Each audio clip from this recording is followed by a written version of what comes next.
সবাইকে স্বাগত জেলার সংবাদের সাথে রয়েছে দোলা ডলরেস। শুরুতেই জানাবো সংবাদ শিরোনাম।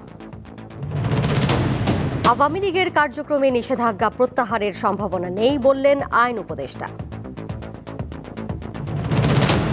সড়ক অবরোধ কর্মসূচি স্থগিত করায় স্বাভাবিক হচ্ছে খাগড়াছড়ি, এখনো বহাল ১৪৪ ধারা। টাঙ্গাইলের শাড়ির চাহিদা দেশের গণ্ডি পেরিয়ে বিদেশেও, ঐতিহ্য ধরে রাখতে চান তাঁতিরা।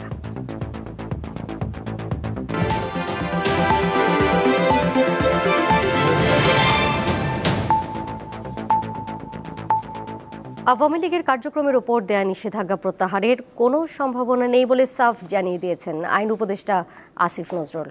দুপুরে বরিশালে পূজা মণ্ডপ পরিদর্শন শেষে সাংবাদিকদের এই কথা জানান তিনি।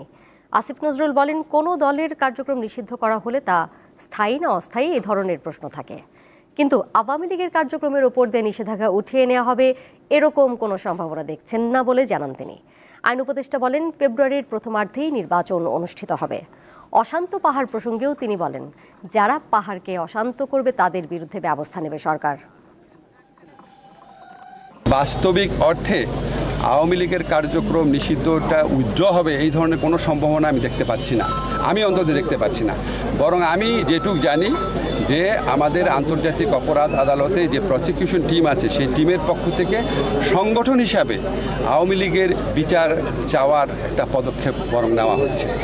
সনাতন ধর্মাবলম্বীদের অন্যতম বড় উৎসব দুর্গাপূজার আজ মহানবমী, সেই সঙ্গে দেবীর বিদায় ঘণ্টা শুরু। আগামীকাল দশমীতে কৈলাসে ফিরে যাবেন দেবী দুর্গা।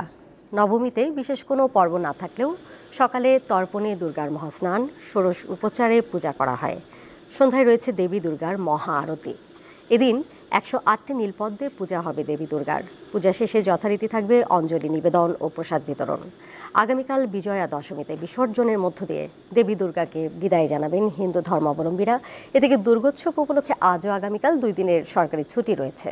তার সঙ্গে শুক্র ও শনিবার মিলিয়ে টানা 4 দিনের ছুটি ভোগ করছেন কর্মজীবীরা। 25 মাথা ও 50 হাতের দেবী দুর্গার প্রতিমার দেখা মিলল পাবনায়। ঈশ্বরদীর পাকশি রেলওয়ের হরিজন সম্প্রদায়ের উদ্যোগে তৈরি করা এই প্রতিমা নিয়ে আলোচনা চলছে জেলা জুড়ে। আয়োজকরা জানান, ভারতের তামিলনাড়ুর একটি মন্দিরে গতবার পূজায় তৈরি করা প্রতিমার অনুকরণ করে নির্মাণ করা হয়েছে এই প্রতিমা। দেশের অন্যান্য জেলার মতো উৎসবমুখর পরিবেশে পাবনাতেও চলছে হিন্দু সম্প্রদায়ের সবচেয়ে বড় ধর্মীয় উৎসব শারদীয় দুর্গোৎসব। এবারের দুর্গোৎসবে পুরো জেলায় আলোড়ন তৈরি করেছে 25 মাথা ও 50 হাত বিশিষ্ট দেবী দুর্গার ব্যতিক্রমী প্রতিমা। আয়োজকরা জানান, চামুণ্ডারূপী দেবী দুর্গার প্রতিচ্ছবি তুলে ধরতেই এই প্রতিমা তৈরি করা হয়েছে। এটি অশুভের উপর শুভের জয়কে প্রতীকীভাবে তুলে ধরবে। মহিষাসুরের প্রতি দেবীর ক্রোধ ও যুদ্ধ কৌশল দিয়ে অসুরদেরকে পরাজিত করার জন্য দেবীর অদম্য শক্তির প্রকাশ পায় এই প্রতিমার মাধ্যমে। সঙ্গে আছে 2টি সিংহ, একটি অসুর ও একটি মহিষের প্রতিমা। দেবী দুর্গার এই প্রতিমার উচ্চতা 16 ফিট আর প্রস্থে 20 ফিট। প্রতিমা বানায় তারপরে প্যান্ডেল খরচ টরচ দিয়ে প্রায় আমাদের 3 লাখ টাকা খরচ এবার বর্তমান। তো যেভাবে করে আমাদের সরকার তো মনে করেন যে 500 জন চাল দেয়, তো ওই যে কয় টাকা বিক্রি হয় আরও আমরা জোড়াতালি মিলাই আমরা মার প্রতিমাটা তৈরি করেছি। এরকম কি ঈশ্বরদীবাসীদেরকে দেখানোর জন্য আরও ভক্তবৃন্দরা আসছে, এর আগেই বানানোর আগে দেখার জন্য আসতেছে সবাই। ষষ্ঠী পূজার মধ্য দিয়ে দেবী দুর্গা মণ্ডপে আসন গ্রহণ করেছেন। প্রতিদিন অসংখ্য ভক্তরা দেবী দুর্গার দর্শন করছেন। খাদ্যশস্যে পরিপূর্ণতা পাবে জগৎ, এই বিশ্বাস ভক্তদের। আফরিদ হাসান, দীপ্ত বার্তা কক্ষ। এবার কেওয়াই স্টিল চট্টগ্রাম সংবাদ।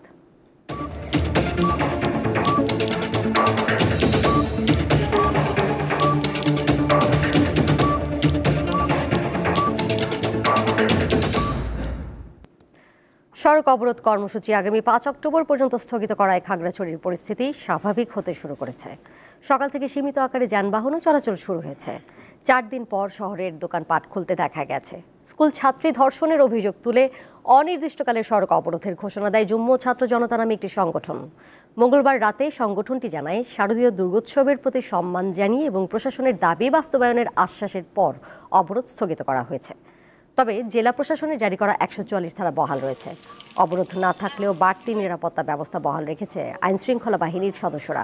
সেনা টহলের পাশাপাশি বিজিবি ও পুলিশের তৎপরতা দেখা গেছে।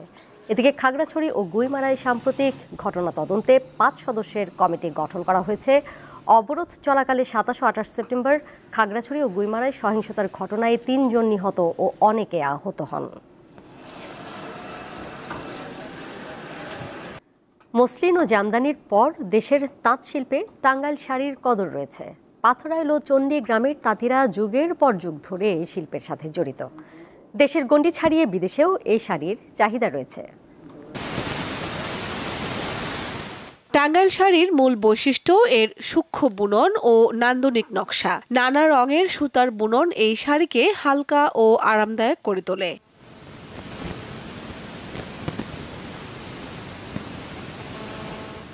টাঙ্গাইল শাড়ির রাজধানী হিসেবে পরিচিত পাথরাইল ও চণ্ডীগ্রামে ঢুকতেই চোখে পড়বে রং বেরঙের সুতা রোদে শুকানো হচ্ছে।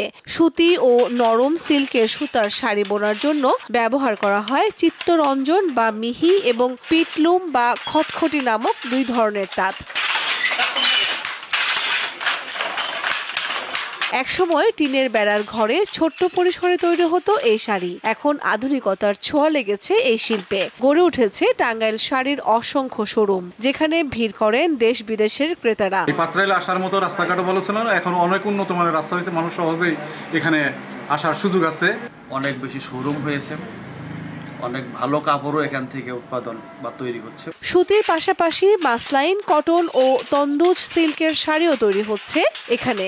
আছে muslin Jamdani, tissue Jamdani, Tussar silk ও বালুচুরি। দেশের গণ্ডি পেরিয়ে যা যাচ্ছে বিদেশের বাজারে। এই শাড়ি আমাদের বাবা, শাড়ি আমাদের মা, এরকম ভাবে আমরা ওতপ্রোতভাবে শাড়ির সাথে জড়িত। তো আমাদের এখন এই মুহূর্তে এই শাড়ির বিজনেসকে বা শাড়ি যারা তৈরি করে তাঁত শিল্পীদেরকে বাঁচিয়ে রাখার জন্য সরকারের একটা পৃষ্ঠপোষকতার দরকার। এই শাড়ির ঐতিহ্য ধরে রাখতে চান তাঁতিরা, এজন্য সরকারের সহযোগিতা প্রয়োজন বলে মনে করেন তারা। দীপ্ত, বার্তাকক্ষ। অ্যাটর্নি জেনারেল মোহাম্মদ আসাদুজ্জামান বলেছেন, যত বাধাই আসুক ডক্টর ইউনূসের নেতৃত্বেই ফেব্রুয়ারিতে নির্বাচন হবে। বুধবার দুপুরে ঝিনাইদহ ডায়াবেটিক সমিতি আয়োজিত মতবিনিময় সভায় প্রধান অতিথির বক্তব্যে তিনি বলেন, সাংবিধানিকভাবে সরকার পরিবর্তনের সকল পথ রুদ্ধ হওয়ার পর জুলাই বিপ্লব হয়েছে। এর মাধ্যমে দেশে গণতন্ত্র উত্তরণের পথ উন্মুক্ত হয়েছে। তাই আগামীতে কিভাবে নির্বাচন হবে তা জনগণই নির্ধারণ করেছে। নারায়ণগঞ্জের ২৫০০ ডাকাতির প্রস্তুতির সময় এলাকাবাসীর গণপিটুনিতে নবী নামের এক ব্যক্তি নিহত হয়েছে। মঙ্গলবার গভীর রাতে উপজেলার দড়ি বিষ্ণন্দী এলাকায় এই ঘটনা ঘটে। পুলিশ জানায়, মধ্যরাতে ১০-১২ জনের একটি ডাকাত দল দেশীয় অস্ত্র নিয়ে একটি বাড়িতে প্রবেশ করে। বাড়ির সদস্যরা বিষয়টি টের পেয়ে চিৎকার করলে তাদের ওপর হামলা করে কুপিয়ে ৪ জনকে জখম করে ডাকাতরা। পরে ডাকাতির খবর ছড়িয়ে পড়লে ডাকাতদের ঘিরে ফেলে আশপাশের লোকজন। এই সময় উত্তেজিত জনতা নবী হোসেনকে ধরে গণপিটুনি দেয়। এতে ঘটনাস্থলেই সে মারা যায়। আহতদের উদ্ধার করে ২৫০০ উপজেলা স্বাস্থ্য কমপ্লেক্সে ভর্তি করা হয়েছে। নিহতের মরদেহ উদ্ধার করে ময়নাতদন্তের জন্য নারায়ণগঞ্জ ভিক্টোরিয়া হাসপাতালের মর্গে পাঠিয়েছে পুলিশ। দুর্গাপূজার সরকারি 4 দিনের ছুটিকে কেন্দ্র করে পটুয়াখালীর পর্যটন কেন্দ্র কুয়াকাটায় বাড়তে শুরু করেছে পর্যটকের সংখ্যা। বুধবার সকাল থেকে সৈকতের বিভিন্ন পয়েন্টে ভিড় করছেন তারা। এতে প্রাণবন্ত হয়ে উঠেছে সৈকতের 0 পয়েন্ট। আনন্দ উচ্ছ্বাসে মেতেছেন পর্যটকরা। অনেকেই উত্তাল ঢেউয়ে সমুদ্র স্নান করতে ব্যস্ত, আবার অনেককে সমুদ্র পাড়ে বসে সৈকতের সৌন্দর্য উপভোগ করতে দেখা গেছে। পর্যটক বৃদ্ধির সঙ্গে সঙ্গে ব্যবসা প্রতিষ্ঠানগুলোতে বেড়েছে বিক্রি, বুকিং রয়েছে অধিকাংশ হোটেল মোটেলে। পর্যটকদের নিরাপত্তায় রয়েছে ট্যুরিস্ট পুলিশ। এরই সাথে শেষ করব জেলার সংবাদ। যাবার আগে শিরোনামগুলো জানিয়ে দিব আরও একবার। আওয়ামী লীগের কার্যক্রমে নিষেধাজ্ঞা প্রত্যাহারের সম্ভাবনা নেই বললেন আইন উপদেষ্টা। সড়ক অবরোধ কর্মসূচি স্থগিত করায় স্বাভাবিক হচ্ছে খাগড়াছড়ি, এখনও বহাল ১৪৪ ধারা। টাঙ্গাইলের শাড়ির চাহিদা দেশের গণ্ডি পেরিয়ে বিদেশেও, ঐতিহ্য ধরে রাখতে চান তাঁতিরা।